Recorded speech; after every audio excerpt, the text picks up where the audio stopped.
Hey there, Mama. You're listening to the Lift the Shame podcast. I'm your host, Crystal, mama of 5 and your family's intuitive eating dietitian, here to help you cut through the diet culture clutter so you can enjoy freedom with food as a family. I'm on a mission to help you end the generational legacy of diet culture in your home so you can experience motherhood free from food guilt and body shame.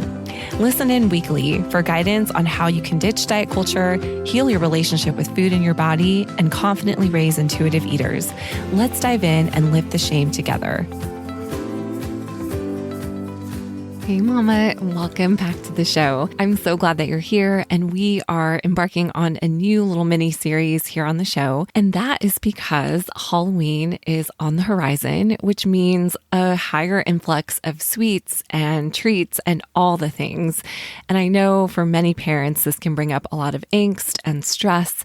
And so I am hoping to just give you some more resources and support during this month so that you feel more empowered and confident in how you're helping your children learn how to have a healthy relationship with sweets, because this is an important part of raising an intuitive eater. And you might be wondering, why sweets? Why talk about sweets? A big issue that I see is that there is so much fear mongering around sweets and sugar and kids, and it can really make for a lot of confusion when it comes to how to approach this or navigate this with our children. And I think that conflicting information combined with maybe your own history around food or your own experiences with sweets and sugar can make for sometimes a challenging combination in terms of understanding, how do I talk to my kids? How do I support them? And I know at the end of the day that you just want your children to be able to self-regulate all foods and to enjoy things and move on and not feel like sweets are something that they're preoccupied with or that they're hyper-focused on or obsessed with. And so I am hopeful that just through the different conversations that we have around sweets, that you can feel empowered with some of those strategies that you can implement in your own home, no matter what your relationship with sweets has looked like. And just on a more personal note, I am super passionate about helping parents like yourself diffuse any of the tension or stress that you might be feeling when it comes to sweets or watching your children eat sweets or feeling confused about how do I approach this? Do I keep them in the home? Do I not keep them in the home? I know it can be really tough and it can be difficult to focus on connecting and building a trusting feeding relationship with our children when we're constantly under the stress of the lies and confusion about sweets. And I know for myself, from my own personal experience and my history with my eating disorder, that sweets were a big part of that, or not having access to sweets definitely was a trigger for a more chaotic relationship with sweets. And growing up, I remember I have distinct memories of sneaking sweets that were hidden in different parts of the house, or feeling out of control or obsessive around sweets at birthday parties or holidays like Halloween when sweets were in abundance. And that chaotic cycle of almost learning to binge on sweets when they were available became a big part of my eating disorder. And on the other side of that, learning how to allow myself permission and access to the foods that I actually loved and enjoyed was such an important experience to shape how I approach this today with my own kids and with families that I work with, that diffusing the fear mongering around it and being able to incorporate it into your home in a more seamless way can really help prevent the chaos from developing, but more importantly, to help your children have a long-term healthy relationship with food. And I know that is your goal, and that does need to include sweets as part of that picture. And this idea is so countercultural from everything that we're hearing today and all the messages that are being promoted to us as parents about what it means to raise a healthy kid. Essentially, what we're being told is that we shouldn't be giving our kids sweets, no sweets before 2 or 3. I mean, all these different rules. There's so many different rules out there when it comes to approaching sweets. And it can be easy to think that we are doing right by our kids by not letting them have access to these foods. But in reality, we live in a world where all these foods exist. And we want our children to be able to learn how to regulate what feels best in their bodies. And in order to do that, we need to be including sweets as part of this equation. And we're going to be talking more in the upcoming weeks, just in terms of strategies, and especially for Halloween, if this is traditionally a holiday that just brings a lot of angst to you, I will be definitely giving you some strategies and scripts and things that can hopefully help you make this a little bit easier. But I just want you to examine and just step back and look at the big picture and just to ask yourself, why does this feel stressful to you if it does? If you are worried about your child's sugar intake, if you are feeling stressed about it, if watching your child eat sweets brings up things within your own self, these are important clues to examine. And here on the show, we're all about examining our own reactions and our own triggers and understanding the things that are coming up for us, because these are big clues in terms of the things that we may have needed ourselves or didn't have growing up. And so it can be hard or challenging to be able to emulate or model some of these things to our children when we never experienced it for ourselves. Sometimes we have a strong reaction to our children around certain foods like sweets because it is an alarm in our brain from trauma we may have experienced ourselves growing up, especially around food. So if sweets were restricted or used as stipulation or as a means of control, this can be challenging to navigate with your own child because of your own history with it.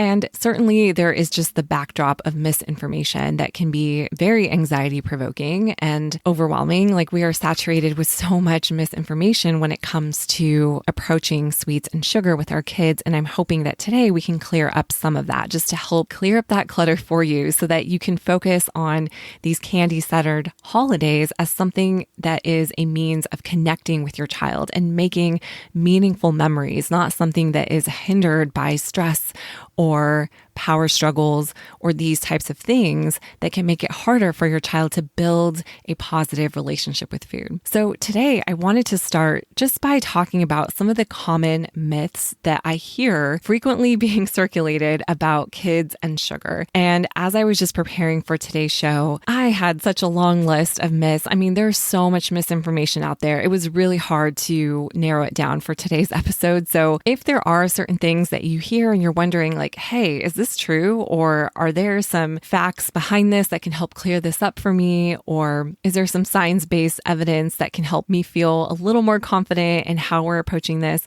Feel free to reach out and let me know. Unfortunately, I won't be able to cover the many different myths that are out there circulating around kids and sugar. I'm only going to be able to cover 3 today, but I'd love to just open that door and extend that invitation to you. What's on your mind? Feel free to connect with me and let me know so I can help you understand the truth behind some of these myths. So let's jump in and get started. One of the first myths that I wanted to address is just this idea that sugar is toxic. And this is something that creates so much confusion for parents. And when we hear these messages, I mean, what parent wants to give their child something that is portrayed as toxic? Of course not, right? You want the best for your child.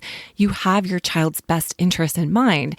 So when we hear these ideas or we hear sugar being portrayed in the sense of it's toxic, it's poison, it's hurting your child's body and their brain function, that can make it very challenging to feel okay about allowing your child to have these foods or buying them or incorporating them in your home. And for good reason. Again, it's our job as parents to keep our kids alive and well and thriving.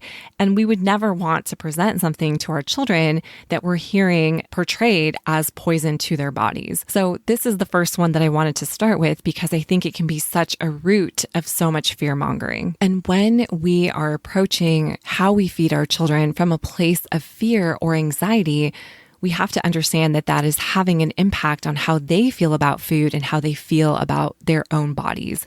And this is something that I see come up a lot with parents and their interactions with children when it comes to feeding or allowing sweets. It's like, okay, I'm not going to say anything. I'm going to let my child eat this or that or have that cookie or eat that cupcake. But maybe when your child gets on the second or third or fourth cookie or is unwrapping that 5th piece of candy from their Halloween stash, you might find yourself feel uneasy or feeling uncomfortable or starting to project some of that distress onto your child. And we want to be aware of that because our children are so attuned to our emotional state, and that is affecting how they feel about those foods and their bodies, and also forming a narrative in their minds about those foods, whether it be sweets or their ability to eat those foods or how we feel about them eating those foods. So it's a big picture thing of what's happening here. And it really comes back to, again, this idea of what do we believe about sweets? Why are we okay with our children having several helpings of vegetables, let's say, but not with having multiple servings of sweets? This is an important question to ask and reflect on because it shows how we treat different foods differently and how we may have ingrained rules around certain foods over others. And this hierarchy, it may be invisible. It may not be something that you're verbally stating to your child, but a hierarchy in terms of different ways that we approach food does create dissonance in our child's minds, where they may start to pick up on this idea that some foods are permitted more than others, and that can start to create confusing messages for them. So before we even get into this myth about sugar being toxic, I just want to present some of those reflection questions to you. And of course, always from a place of love and compassion, especially for yourself as you're reflecting on some of these things. Because when we have awareness about how we're coming into the feeding relationship that we have with our children, it can be very eye-opening as to what we want to work on or how we want to approach things differently in order to better support our children in learning to trust their bodies and not develop these embedded rules about food that are dictating how they eat or what they should eat. Because remember, food rules are external things that can potentially disconnect them from their internal intuitive eating abilities. So with all that said, let's go back to this idea that sugar is toxic. One thing that I think can be super helpful in this particular situation is to go back to the very basics about our body and the biochemical nature of the nutrients that our body needs in order to function and live optimally. So sugar is a very interesting word because I think sometimes people are using that word to refer to certain types of foods. But we have to remember that our body's basic unit of energy is actually glucose, which is sugar. And our bodies are well equipped to metabolize and utilize sugar from various different forms. And we want to remember that our body is utilizing sugar from many different types of foods too. So things like fruit and grains and dairy and sweets. So things like cookies or ice cream, candy. Our body is able to utilize the sugar molecules ingested in these foods and break it down to the simplest component that our body uses, the preferred source of energy, which is glucose. The interesting thing here that I always think is so easily forgotten when we're hearing these messages like sugar is poison, sugar is toxic, is that when glucose hits our bloodstream after the whole digestive process, I know we're kind of going into a little biology lesson here, but once that glucose is hitting our bloodstream, our body doesn't know if these glucose molecules are coming from, let's say, an apple versus, let's say, a cookie. And no, I am not saying that those two foods are nutritionally equal, but essentially they are breaking down into the same macronutrient. The carbohydrates that are in both of those foods, the apple and the cookie, are essentially going to break down into the simplest unit of energy, which is glucose.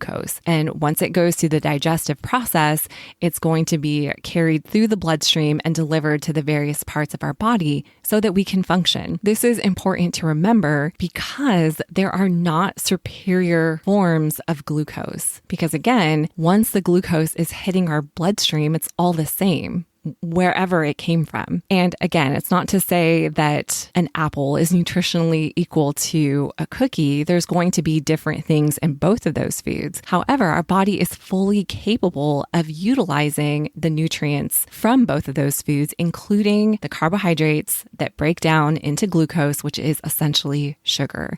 Our bodies need glucose as our primary source of energy and fuel. When we go back to the basics of biology and how our bodies function, it can really help normalize these foods and really validate this idea that all foods are good and that all foods can help our body in some shape or form. And really the best guide of what we need is ourselves or our children. And this is such a beautiful thing to witness in our kids when they're able to regulate and eat a variety of different things. And going back to my example with the apple and the cookie, some of the basic foundations of nutrition and how our body utilizes nutrients from food. The sugar that comes from an apple is not superior to sugar that comes from cookies or any other sweets. Biochemically, they are the same. Glucose is the same. It's the same molecule when it's broken down into its simplest form. There's not a difference in the chemical composition of this basic unit of energy.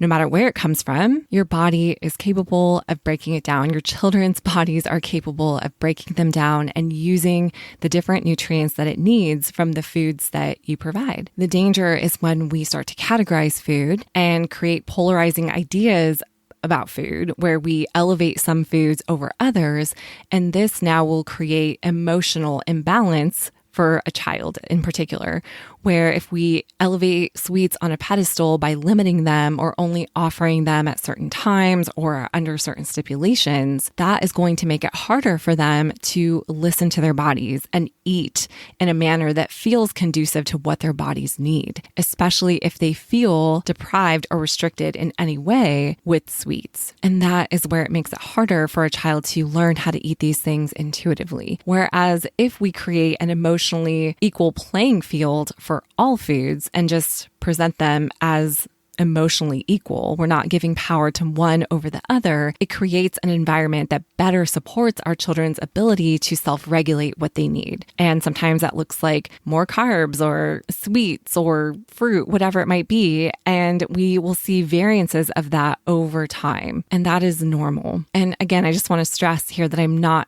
somehow trying to say that all foods are nutritionally equal, because all foods offer different things. And there's not one particular food that offers everything that our body needs.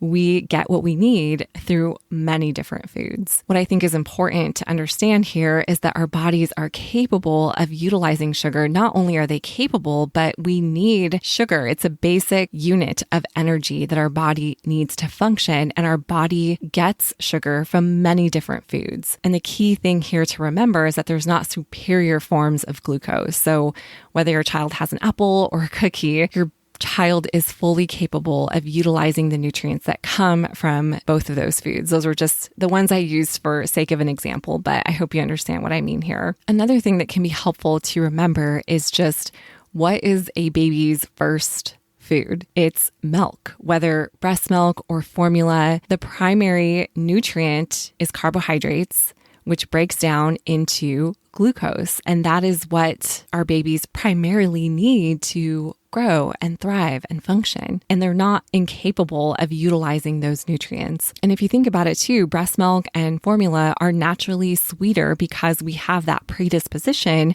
towards sweeter foods. It's what keeps us alive, especially starting out as an infant. And it's so interesting how twisted diet culture has turned these basic foundations of biology and how our bodies work to mean something that's totally not what it is. And the fear mongering around sugar and this idea that eating sugar is equivalent to eating rat poison. I mean, those ideas are so far from the truth, and it can be helpful to remember some of these basic things in order to diffuse some of the fear that you might be holding on to when it comes to sweets in your home. I know this can be a hot topic and there's definitely a lot of nuance. So if you're interested in reading more, I will include in the show notes a couple links for you to blog posts that I've written on this topic, including the topic of, is sugar addictive? That's a big topic of discussion as well. So I will include those links for you if you're interested in going through that and reading in more depth. And I have a lot of different studies that are linked in the blog post if you're interested in seeing what our scientific literature and data says about this topic too. Okay, so the second myth I wanted to address on today's show is this idea that if you give your kids sweets or allow them to have sweets, then you don't care about their health. This can be such a tough one because it feels like a personal attack. And sometimes we just can't help but internalize what other people say or think about the way that we parent our children. And it's very clear that many of these approaches to feeding kids and supporting them in having a good relationship with food and raising intuitive eaters is very countercultural. I know I've already alluded to that, but this can be really hard because often the way that we feed our kids or how our children eats often feels like a direct reflection of us as parents.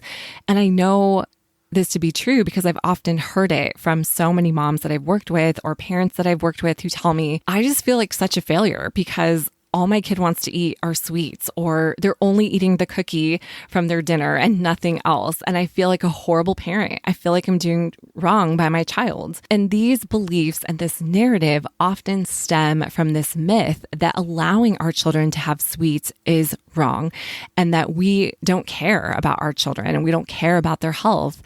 And it implies this kind of lazy, careless approach to how we feed and care for our children. And this is such a damaging message on so many levels, again, because it often feels like a personal attack on parents or the people who are taking care of children. So that is why I wanted to bring it up and nip it in the bud. And just a little personal story. I will never forget with my oldest daughter, when she was about 2, we had taken her to a birthday party, and it was one of her earlier experiences of having birthday cake. She definitely had birthday cake at her first birthday, and I'm sure at other times. But I remember that this particular time that we went to this birthday party was one of the times that she started to have more awareness about the other foods that were available, including the birthday cake. And I just remember that she took a big interest in the birthday cake. Like, it was like a whole new experience for her. Even though she had had it before, that increased awareness made it a whole new experience. And I remember we gave her a full-size slice of cake and she ate the whole thing and wanted more, saying, I want more, more, more. And that is when I started to realize that those embedded rules or how my own history and experiences with food and sweets were kind of creeping in. And I remember feeling anxious, but I also remember just feeling a little bit self-conscious. Like, there were so many other parents around, family members, people who comment all the time. And I just remember feeling like all these eyes were on me as my kid is sitting here in her chair screaming for more cake. And against everything in my body, I gave her another full slice of cake. I just told myself in that moment, I need to trust my daughter. And sure enough, I gave her another slice. She took one big bite and then she was like, I'm done. And she wanted to peace out, ran away from the table, was back into playing with other kids. And it was just so interesting for me in that moment. But I definitely got some unsolicited advice and feedback from the people around me who were like, wow, that sure is a lot of sugar to give a 2-year-old, or aren't you supposed to wait until they're a little bit older until you give them sugar? And just those comments that we get, I know I'm not unique in this situation. I know you probably have experienced the same thing where people have commented on your child's body or how your child eats. And again, this idea that giving our kids sweets is a negative reflection of us as a parent is so damaging and so harmful. And we receive it from people around us. We receive it from providers. Oftentimes, if you're going in and taking your child into a well check, that's one of the questions that they'll ask. Are you giving your child a lot of sweets? Are you making sure to keep their sugar intake down? So what does that imply? It implies that it's a bad thing, and that if you're not carefully monitoring and micromanaging every morsel that goes into their mouth, then you must be a bad parent. And I just want to speak truth into your life today, because again, nothing could be so further from the truth. And this is where we need to zoom back and see the big picture here. We have been told this message that if we gatekeep what our children eat, then that is what being a good parent is. If we don't let them eat sugar, if we don't let them have sweets, if we keep all the candy out of our home, that is what is being a good parent. That is what keeps your child healthy. But this is a problematic perspective because we will just not always be that gatekeeper in our child's life. We hope that our children will grow up and become independent and be able to make those decisions for themselves when we're not there. Or when your child goes to school, or maybe goes to a birthday party or goes to a friend's house, and all of a sudden they might start to become obsessive about all the foods that are out there that they realize that they haven't been getting access to in our own homes. And I have seen some of the direct consequences of this mentality where we can just control everything that our kids eat.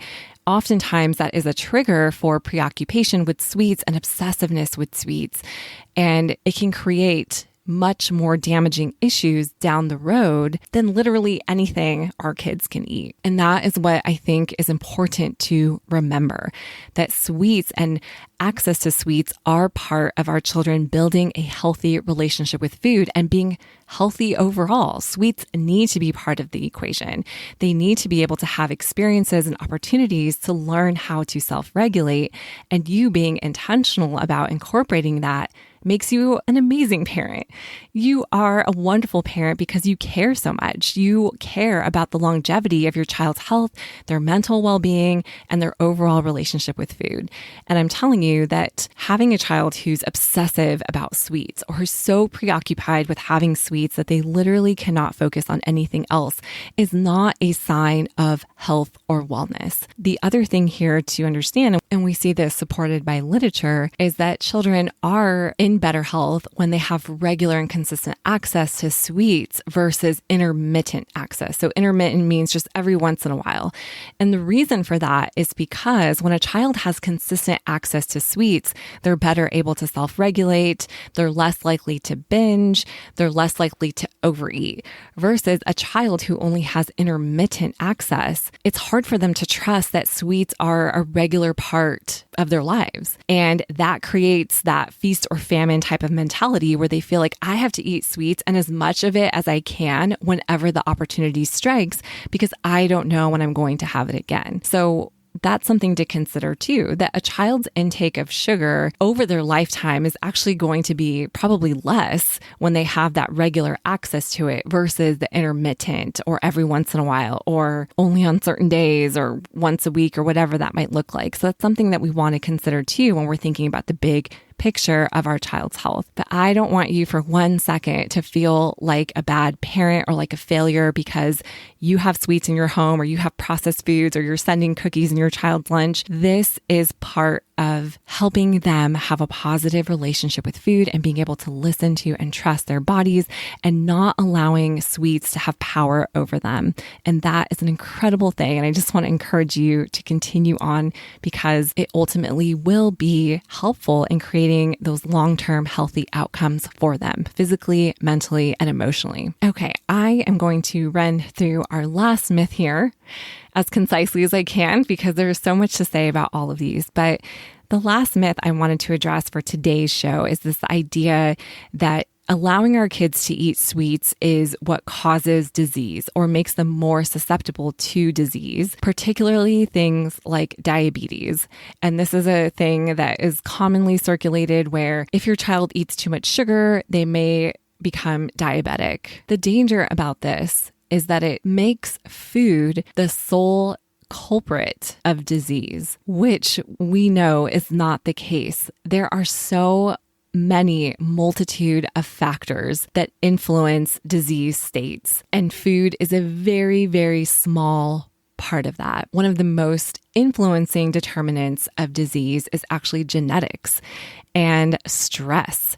And these are things that we don't talk about because it's so much easier to blame food. And that is a huge moneymaker for the multi-billion-dollar industry that diet culture is. It's so much easier to sell that idea to consumers than to talk about the impact of stress on our lives or genetics or understanding our environment or family history.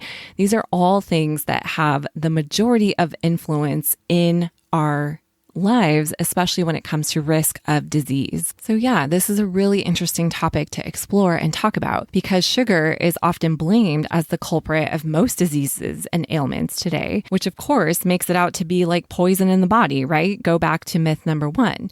And health professionals and policymakers have been sounding the alarm on children and diabetes while conveniently ignoring the damaging effects of fear-mongering around sugar or restricting sugar. I wanted to read to you an excerpt from the book Body Respect, What Conventional Health Books Get Wrong, Leave Out, and Just Plain Fail to Understand About Weight. And it goes on to say that a child is 242 times more likely to have an eating disorder than type 2 diabetes. Yet which of these gets more media attention? And consider this, it is not a coincidence that eating disorders are so high in a climate of fat fear mongering, end quote. So wow, super powerful, right? And it really puts it into perspective. And this is something that I often talk to my clients about when we're looking at the big picture. Stress itself is such a higher risk factor for disease. And if you are feeling stressed while you're eating or about what you're eating, the stress of that is actually more harmful for your body than literally anything you could eat. And the same goes for our kids and sweets and the effect on their body. If they're feeling stressed or anxious because we're projecting that onto them, or there's a lot of food rules going on, or we're micromanaging them and there's power struggles over it, the stress that they're feeling about having those foods is more harmful for their overall health than literally eating sweets. And we cannot overstate the impact of restricting sweets and how that often is a trigger for disordered eating in our children. And it's so easy to gloss over these things and just blame food as the problem for all our diseases. Another thing that I often hear in this realm as well has to do with sugar consumption and neurodiversity in kids. And I've heard this said in many different forms and ways, and it just makes my blood boil a little bit. But people saying that letting your kids eat sugar causes ADHD or causes autism. And oh my word, that is not true.